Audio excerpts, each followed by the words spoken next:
வணக்கம் அன்பு நேயர்களே, இது மாதா தொலைக்காட்சியின் அரம்சை. மீண்டும் இந்த நிகழ்ச்சியில உங்களை சந்திப்பதில் ரொம்ப மகிழ்ச்சி.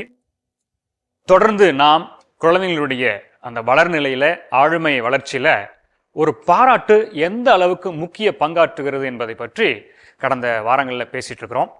தொடர்ந்து அதை பற்றி தான் பேச போகிறோம். போன வாரம் பெற்றோர்கள்ட்ட பேசுனது தொடர்ச்சியாக மீண்டும் அதை பற்றி பேச போகிறோம். டாக்டர் ஏற்கனவே இருக்கிறாங்க. அதுக்கு முன்னாடி நாம் போன வாரம் என்ன பார்த்தோம், என்ன பேசணுன்றத ஒரு சின்ன ரீகேப் பார்த்துட்டு வந்துடலாமா? இப்போ உங்கள் குழந்தைங்களை நீங்கள் என்ன ஐடியாவில் வளர்த்துட்டு பக்திக்குரிய காரியங்களிலும் மேலே வரணும் அப்படின்னு சொல்லி நினச்சி வளர்த்துட்டு இருக்கோம்.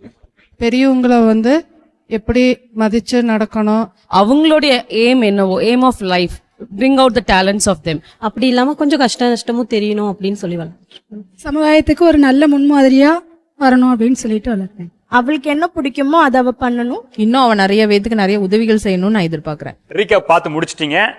போன வாரம் என்ன நடந்துச்சுன்றது தெரிஞ்சு போச்சு. அதே சமயத்தில் இப்போ ரைட் நவ் வெளியே போன குழந்தைங்க என்ன பண்ணிட்டு இருக்கிறாங்க, என்ன செய்யறாங்கன்றத கொஞ்சம் பார்த்துடலாமா?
குழந்தைங்க என்ன பண்ணிட்டு இருக்காங்கன்றதை நம்ம பார்த்துட்டோம். ஸோ நான் ஆக்சுவலாக கேட்டது 2 கேள்வி. உங்கள் பாராட்டுனதுனால உங்கள் குழந்தையினுடைய மாற்றம் என்னவா இருந்திருக்குதுன்றது சொல்லணும். 2வது, என்ன மாதிரியான வார்த்தைகளை பயன்படுத்தி எப்படி அவங்கள நீங்கள் ப்ரைஸ் பண்ணுறீங்க? ஒன்றுமே இல்லாமல் தூக்கி வச்சு தலையில் வச்சு கொண்டாடுறீங்களா, இல்லை என்ன ப்ராப்பராக? இப்போ அவங்க சொன்னாங்க, இல்லை நான் சின்சியராக இரு அப்படின்னு சொல்கிறேன். இவங்க நான் ஒரு மாதிரி சப்போர்ட் கொடுப்பேன். நான் வேலை செய்ய மாட்டேன், but I will be a support, கூட இருப்பேன். அது என்னுடைய ஒரு ப்ரைஸிங். அந்த நான் செய்யுமா முடி தட்டி கொடுத்துட்டுருப்பேன். நீங்கள் சொல்லுங்க. எது செஞ்சாலுமே அது கரெக்டாக இருக்கணும் அப்படிங்கிறதுல சொல்லி கொடுத்து செய்வேன் சார். மேக்ஸிமம் கூட இருந்து சப்போர்ட் பண்ணுவேன். அவளோட ஃபுல் இதுவும் அவள் தான் எஃபர்ட் போடுற மாதிரி இருக்கும் சார். என்ன சொல்லுவீங்க ப்ரைஸிங்கில், என்ன வார்த்தை யூஸ் பண்ணுவீங்க? அவனால் முடியும் அப்படிங்கிறது மேக்ஸிமம். உன்னால் முடியும் முடியும் முடியும் அப்படிங்கிறது பண்ணிட்டு வந்துட்டான், அவ அது பண்ணிட்டான், அதுக்கப்புறம் கொண்டு வரான் அப்படின்னு சொன்னீங்கன்னா நீங்க என்ன சொல்லுவீங்க? எப்படி ஐ மீன் வின் பண்ணிட்டு வந்தானா என்ன சொல்வீங்க? சந்தோஷப்படுவோம். எப்படி சொல்வீங்க? என்ன வேர்ட்ஸ் யூஸ் பண்ணுவீங்க? எக்ஸலன்ட் பாப்பா, சூப்பராக பண்ணியிருக்க, உன்னோட பெஸ்ட் கொடுத்துருக்க, அதுக்கான ரிவார்ட் தான் நீ வாங்கியிருக்க அப்படிங்கிற மாதிரி. நீங்கள் எதாவது கொடுத்துருக்கீங்களா உங்களுக்கு? கொடுத்து மோட்டிவேட் பண்ணுவோம் சார்.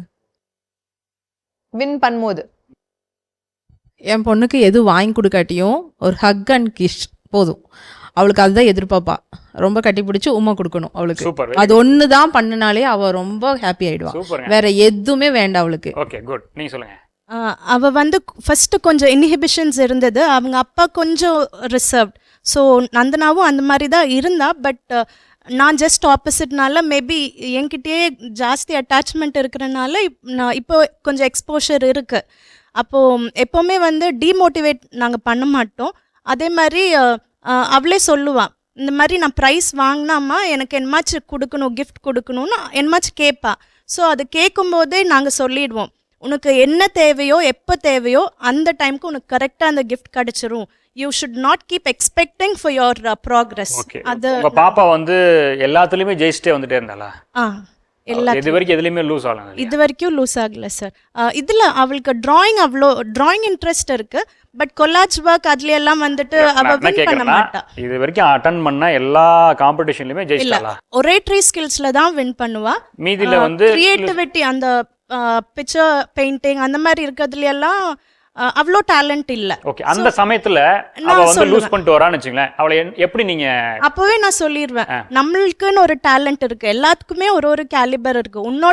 உன்னோட ஸ்கில்ஸ் வந்து ஒரேட்ரி ஸ்கில்ஸ், அதுல நீ எக்ஸல் பண்ற. எல்லாருமே எல்லாத்துலயுமே பெஸ்ட் ஆக மாட்டோம். அதனால அதொன்னும் நீ பாதர் பண்ண வேண்டாம். உனக்கு எவ்வளோ முடியுமோ அதை உன்னோட அவுட்புட் நீ கொடுத்துட்டே இரு.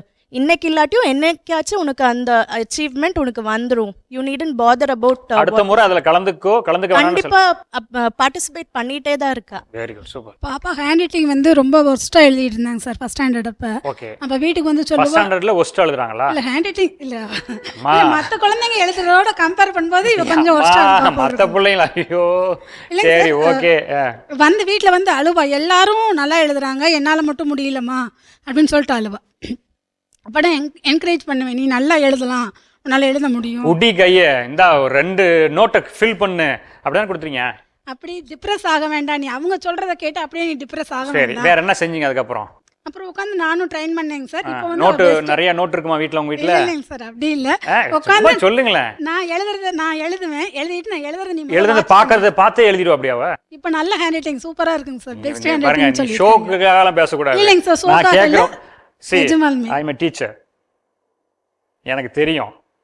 இப்போ நான் என்ன கேட்குறேன்னா, நீங்கள் ஹேண்ட் ரைட்டிங் பற்றி பேசுனீங்களா, நீங்கள் மோட்டிவேட் பண்ணியிருக்கீங்க. என்ன கொடுத்தங்க மோட்டிவேட் பண்ணீங்க? நான் பக்கத்தில் உட்காந்து எழுத வச்சேன் சார். நோட்டா கொடுத்தீங்களா? இல்லைங்க சார், அவ்வளோலாம் ரொம்பலாம் இது பண்ணலை. நான் எழுதும் போது பார்க்க சொல்லுவேன், அப்புறம் ஒரு இது எழுத சொல்லுவேன்.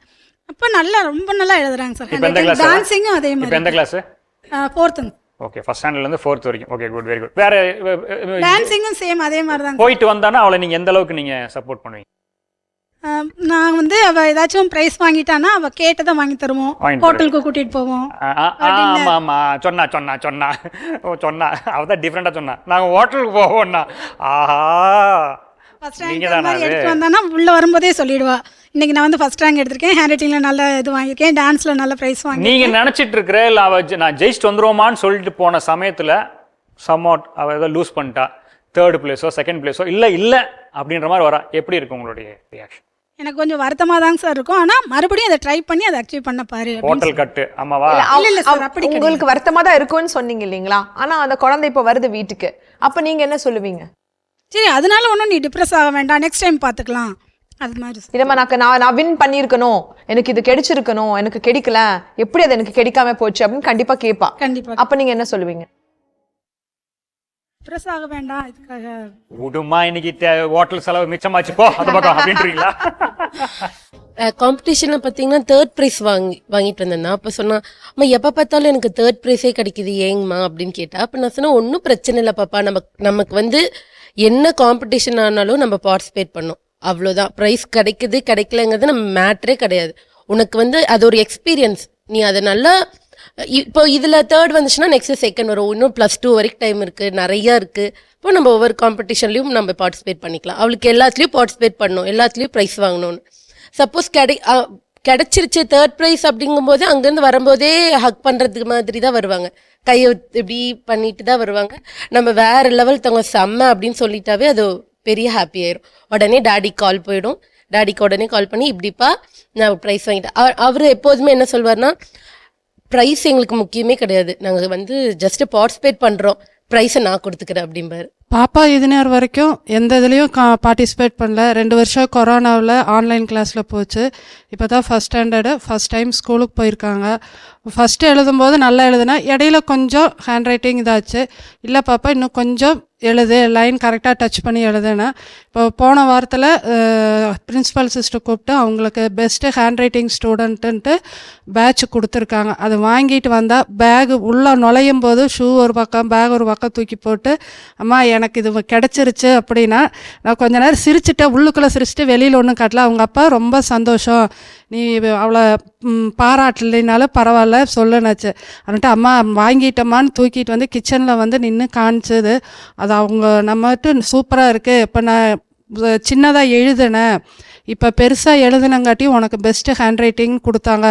உங்கூட எத்தனையோ குழந்தைங்க படித்தாங்க, இன்றைக்கி நீ எழுதுனங்காட்டியும் தானே உனக்கு கிடைச்சதுங்காட்டியும் இப்போ அதில் இருந்து அவள் வந்து அவளோட எழுத்து வந்து சின்னதாக இருந்ததை பெருசு பண்ணிட்டா. சரி எனக்கு எப்படி அவள் வந்து மாற்றினா? இல்ல அதுக்கு முன்னாடி ஒரே ஒரு கொஸ்டின் எனக்கு. நீங்க அவன் வந்த உடனே உங்களுக்கு உள்ளுக்குள்ள ஒரு சிரிப்பு வந்துச்சுன்னு சொன்னீங்களே, நீங்க அப்பவே இம்மீடியட்டா நீங்க எதுவுமே சொல்லல, ஏன் சொல்லல? சரி அவ என்ன பண்றா பார்க்கலாம், அவ ரியாக்ஷன் எப்படி இருக்கும் அப்படின்னு பார்த்தேன். அந்த டைம்ல வர உள்ள உங்களுக்கு சிரிப்பு வந்துச்சு சொல்லல அப்படின்னீங்களே, ஏன் என்ன ரீசனுக்காக நீங்க அதை சொல்லல?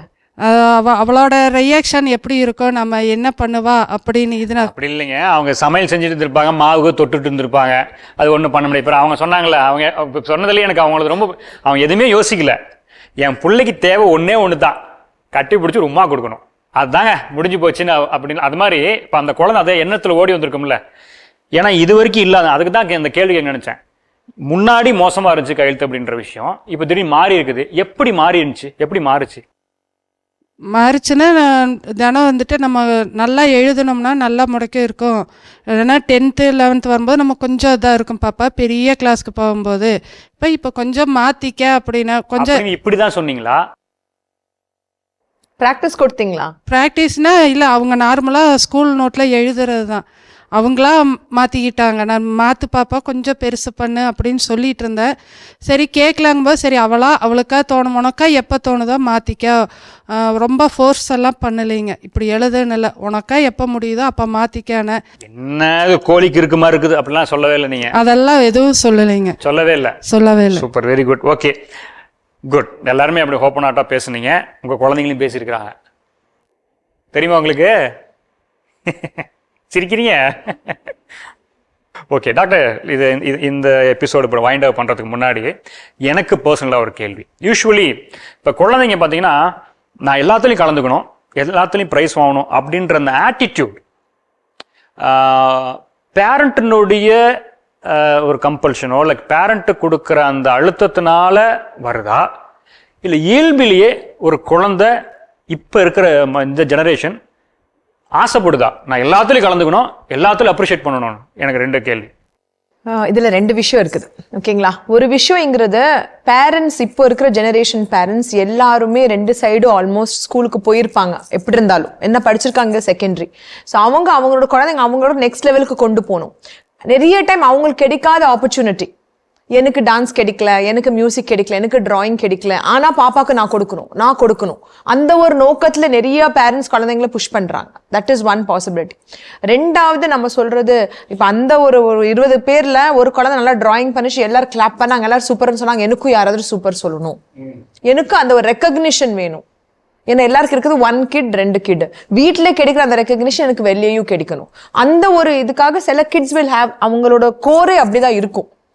ஆக்சுவலா எனக்கு வேணும், அவங்க அது கிடைக்கதான். இட் இஸ் லைக் நம்ம சுகர் மாதிரி, நமக்கு அது கிடைக்கதான் நான் ஹாப்பி. சில பேருக்கு அந்த கோர் இருக்கும், சில பேருக்கு இல்ல.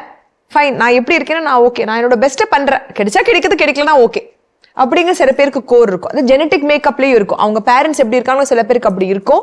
அப்படி இல்லைனாலும் நீங்க பாத்தீங்கன்னா சில பேருக்கு பார்த்து சுத்தி இது பண்ணி அவங்களுக்கு இன்னும் கொஞ்சம் இன்க்ரீஸ் ஆகும். But according to Howard Gardner, அவர் ஒரு சைக்காலஜிஸ்ட், அவர் என்ன சொல்றாருன்னா, எல்லாருக்குமே 8 டிஃப்ரெண்ட் டைப்ஸ் ஆஃப் இன்டெலிஜென்ஸ்னா நான் சொல்றது மார்க் பத்தி இல்லை, நேச்சுரலிஸ்டா இருக்கலாம், நல்லா கார்டனிங் வரும், சில பேருக்கு மேத்ஸ் நல்லா வரும், சில பேர் இன்டர்பர்சனல் ஸ்கில்ஸ் நல்லா ஃப்ரெண்ட்ஸ் நல்லா பிடிச்சிப்பாங்க, சில பேர் அவங்க சொல்ல ஒரேட்ரி ஸ்கில்ஸ் நல்லா இருக்கும், சில பேர் பார்த்தீங்கன்னா மியூசிக்ல நல்லா பண்ணுவாங்க, சில பேர் நல்லா ஸ்போர்ட்ஸ்ல பண்ணுவாங்க. அந்த மாதிரி 8 டிஃப்ரெண்ட் டைப்ஸ் ஆஃப் இன்டெலிஜென்சஸ் இருக்காமா. அதுல ஆவரேஜா ஒரு சைல்டுக்கு மினிமம் 2 நல்லா வருமா, மினிமம் 2 நல்லா வருமா. இயற்கையா அவங்க சொல்ற மாதிரி சில பேர் சொன்னாங்க டான்ஸ் நல்லா வரும் சிங், சில பேர் அந்த மாதிரி இது கிரியேட்டிவிட்டி வராது அது வரும். ஸோ 2 வருமாமா. பாக்கி நம்ம எக்ஸ்போஸ் பண்ணலாம், குழந்தைய நம்ம கொண்டு போய் அங்கே நம்ம எக்ஸ்போஸ் பண்ணலாம். அது குழந்தைக்கு பிடிக்குதா இல்லையா, குழந்தை நல்லா பண்ணுதா இல்லையா நம்ம பார்த்து அதுக்கப்புறம் அது வேணுமா வேண்டாமான்னு டிசைட் பண்ணோம். பட் நிறைய டைம் என்ன ஆகுது, பேரண்ட்ஸோட அவங்களுக்கு என்ன கிடைக்கல அதை தான் குழந்தை, பட் அந்த குழந்தைக்கு நிஜமா பிடிக்குதா, குழந்தைனால அது முடியுமா இங்கிறது நம்ம நிறைய டைம் மிஸ் பண்ணிடுறோம். அதுல என்ன ஆகுது, கிட்டுக்கு அது ஒரு பேர்டன் மாதிரி ஆயிடுது. அவங்களுக்கு அது பிடிக்கல, ஆனா ஃபோர்ஸ் பண்றோம். அம்மா அப்பாவோட ஹாப்பினஸ்க்காகவோ இல்லைன்னா நாங்கள் வெளியே ஹோட்டலுக்கு போகிறோம் கிஃப்ட் கிடைக்கிறோம் அதுக்காகவே நான் கொஞ்சம் ட்ரை பண்ணுறேன். ஆனால் என்ன ஆகுது, அவங்களோட நிஜமான குவாலிட்டி மேபி அவங்க வேற ஏதாவது நல்லா பண்ணுறாங்க, அந்த குவாலிட்டி என்ன ஆயிடுது, கீழே போயிடுது. நிறைய டைம் பேரண்ட்ஸ் அவங்களோட ஆக்சுவல் குவாலிட்டியே தெரிய மாட்டேங்குது. அவங்க பிடிச்சதை தான் பண்ணுறாங்க, பட் அது குழந்தைக்கு வரல. இந்த கன்ஃபியூஷன்ல நிறைய கிட்ஸ் அண்ட் பேரண்ட்ஸுங்கிறது சுத்திட்டு இருக்காங்க. அவங்க அதெல்லாம் கண்டுபிடிச்சி முடிக்கிறதுக்குள்ள 10 வயசு வந்துடுது. 10 வயசு தானதுக்கு அப்புறம் பையன் எனக்கு இதுதான் நான் பண்ணுவேன், என்ன வேணா பண்ணிக்கும் அப்படின்றவாங்க. அதுக்கப்புறம் பேரண்ட்ஸுக்கு ஐயோ என்னடா பண்ணோம் அப்படிங்கிற மாதிரி ஒரு ஃபீலிங் வந்துடுது. ஸோ அந்த ஒரு பேலன்ஸ் வேணும். ஃபர்ஸ்ட் நீங்க உங்க கிட்ட அண்டர்ஸ்டாண்ட் பண்ணிக்கங்க, உங்க கிட்டுக்கு என்ன பிடிக்குது, அது என்ன நல்ல இயற்கையே நல்லா வரும், அது என்ன வருதுன்னு ஃபர்ஸ்ட் பாருங்க. அது இயற்கையை நல்லா வருது, நீங்க இன்னும் கொஞ்சம் சப்போர்ட் பண்ணுங்க, எப்ரிஷியேட் பண்ணுங்க, பிரேஸ் பண்ணுங்க. என்ன வரலையோ ரொம்ப ஃபோர்ஸ் பண்ண வேண்டாம், பண்றது பண்ணிட்டு போ, சரி நான் சப்போர்ட் பண்றேன் அப்படி நம்ம விட்டுணும். எனக்கு ஒரு சின்ன கேள்வி இருக்கு. என்ன கேள்வினா, உங்களுடைய இளம் பருவத்தில் நீங்க சின்ன பிள்ளையா இருந்தப்ப நீங்கள் வளர்ந்த சூழ்நிலையில உங்களுக்கு கிடைச்ச அந்த பாராட்டு, உங்களுக்கு கிடைச்ச அந்த ஊக்கம், இந்த பிரைசிங் எப்படி இருந்துச்சு? இன்றைக்கு நாம நம்ம குழந்தைகளுக்கு காட்டுகிற அந்த கொடுக்குற பாராட்டுகளும் அந்த பிரைஸையும் அப்ரிசியேஷன் எப்படி இருக்கு? என்ன டிஃபரன்ஷியேட் நீங்க வித்தியாசங்களை காண்றீங்க நீங்க? என்னோட 10th நான் 92% மார்க் வாங்கினேன் சார். அப்பா காலையில் போயிட்டாரு, ஈவினிங் தான் வராரு, நைட் ஆகிடுச்சு வரக்கு, ஒரு 8 o'clock ஆகிடுச்சு. அந்த 92% அப்பங்கிறது பெருசு, இருந்தாலும் பயந்துட்டு நான் நிற்கிறேன். எங்கள் அம்மா போய் சொல்கிறாங்க, இந்த மாதிரி 463% மார்க் வாங்கியிருக்கா அப்படின்ட்டு. 463 மார்க் வாங்கியிருக்கான்னு சொல்கிறாரு. அவ்வளோதான், வேறு அதுக்கப்புறம் பெரிய அப்ரிசியேஷன் கிடையாது. எந்த இயர்? இயர் 2002. அப்போல்லாம் 463. ஆமாம் சார். அப்போ பார்த்தீங்கன்னா பெரிய அப்ரிசியேஷன் இல்லை. அதுக்காக அப்பா பாராட்ட தெரியாதவரும் கிடையாது. ஓ அப்படியா, அவ்வளோதான். அவங்களுடைய பாராட்டுறதுக்கு எந்த அளவுக்கு தெரியும்னா அவ்வளோதான். எதையுமே பெருசாக எக்ஸ்ப்ரெஸ் பண்ண தெரியாது. ஆனால் இதே என் பொண்ணு ஒரு 4 சப்ஜெக்டில் 3 சப்ஜெக்டில் சென்டம் வாங்கிட்டானா உள்ள நான் ஸ்கூல்லேருந்து வரக்கு முன்னாடி அவள் வந்துடுவா, வாசப்படியில் நின்றுட்டு அம்மா 3 சப்ஜெக்டில் சென்டம்மா, நான் தான்மா ஃபஸ்ட்டு அப்படின்பா. உடனே பேகை கீழே வச்சுட்டு ஒரே ஹக் பண்ணிட்டு வெரி குட் ரிச் எல்லாம் சூப்பர் எக்ஸலண்ட் மார்வலஸ் இந்த மாதிரி நிறையா வார்த்தைகள் யூஸ் பண்ணுறோம். அப்போல்லாம் நான் கம்பேர் பண்ணி பார்ப்பேன், இதே மாதிரி தானே நம்மளும் வாங்கினோம், ஆனால் அப்படிங்கிற ஒரு இதுதான்.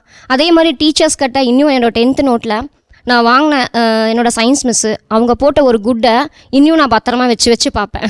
அதை பார்க்கும் போதெல்லாம் ஒரு சந்தோஷம். எப்போயாவது தான் குட்டு கிடைக்கும், எல்லாமே கரெக்டாக பண்ணுவோம், ஆனால் அந்த குட்டே மோர் வேல்யூபிளாக இருந்துச்சு. இப்போது சும்மா நான் ரொம்ப கிறுக்கி எழுதுறவங்ககிட்ட போய் வெரி குட் உன்னால் முடியும்னா கூட அந்த குட்டுக்கு ஒரு வேல்யூ இல்லாத மாதிரி இருக்குது சார். அப்போ சொன்னேன், அதுதான் சார் உண்மை. அப்போ சொன்ன ஒரு குட், அந்த குட்டை காப்பாற்றுறதுக்காக நம்மலாம் ஐயோ மிஸ் இன்னைக்கு எனக்கு குட் சொல்லிட்டாங்க, நாளைக்கு அதே மாதிரி மிஸ் கிட்ட குட்டு வாங்கணும் அப்படிங்கறதுக்காக கொஞ்சம் போராடும். ஆனால் இப்போ அந்த குட்டுக்கு வேல்யூ கம்மியான மாதிரி இருக்குது. ஏன்னா ரொம்ப அப்ரிஷியேட் பண்ணி சார் எனக்கு மோட்டிவேஷன் நிறைய பேரண்ட்ஸ் சைடில் இருந்து கிடைச்சது. பட் 10th வரைக்கும் நான் ஒரு ஸ்கூலில் இருந்தேன், 11th 12th வேற ஒரு ஸ்கூலில் இருந்தேன். ஸோ அந்த ஸ்கூலில் இருக்கிற ஸ்டூடெண்ட்ஸ்க்கு தான் இம்பார்ட்டன்ஸ் ஜாஸ்தி கொடுத்தாங்க. நம்ம எவ்வளோ தான் ட்ரை பண்ணி எக்ஸ்ப்ளோர் பண்ணி நம்மளோட டேலண்ட்டை ஷோகேஸ் பண்ணாலும் அவ்வளோவா அப்ரிசியேஷனே கிடைக்காது, ஜஸ்ட் டிமோட்டிவேஷன் மட்டும்தான் இருக்கும். ஸோ அந்த டைமில் அந்த ஸ்கூல் பிரின்சிபல் சொல்லியிருந்தாங்க, இந்த மாதிரி ஒரு காம்படிஷன் நடந்தது, அதில் நான் நல்லா பார்ட்டிசிபேட் பண்ணி ஃபர்ஸ்ட் ப்ரைஸும் இந்த ஜட்ஜ் கொடுத்தாங்க. வெளியில இருந்து ஸ்கூல்ல இருந்து அவங்க பண்ணாங்க. ஸோ அந்த டைம்ல எல்லாரும் கிளாப் பண்றாங்க, பிரின்சிபல் மேம் மட்டும் கிளாப் பண்ணல. ஸோ அவங்களே கேட்டாங்க, அந்த ஜட்ஜ் கேட்டாங்க, why are you not appreciating your student? No, I don't think there's any need for me to appreciate because she doesn't belong to our school. அது ஒரு teacher கிட்ட இருந்து கிடைச்ச ஒரு நெகட்டிவ் இது. So she still there, but அது இப்போவும் என்னோட மனசில் ரொம்ப ஹர்ட்டிங்காக இருக்குது. பட் இன்னொரு இது என்னென்னா, நீங்கள் சொல்லாட்டியும் பரவாயில்ல, I have got the appreciation, I know what is my talent அந்த மாதிரி. ஸோ டீச்சர்ஸ்கிட்டையும் ஒரு அமௌண்ட் ஆஃப் அப்ரிசியேஷன் எக்ஸ்பெக்ட் பண்ணுறாங்க குழந்தைங்க.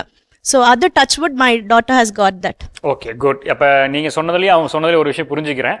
அதாவது வந்து உங்களுக்கு வந்து என்னடா அப்ரிஷியேஷன், அது என்ன வடிவம்னே தெரிய மாட்டேங்குது, அது அது என்ன, அது குழப்பமாகவே இருக்குன்னு ஸ்டில் நான் உங்களுக்கு பார்ஷியாலிட்டி.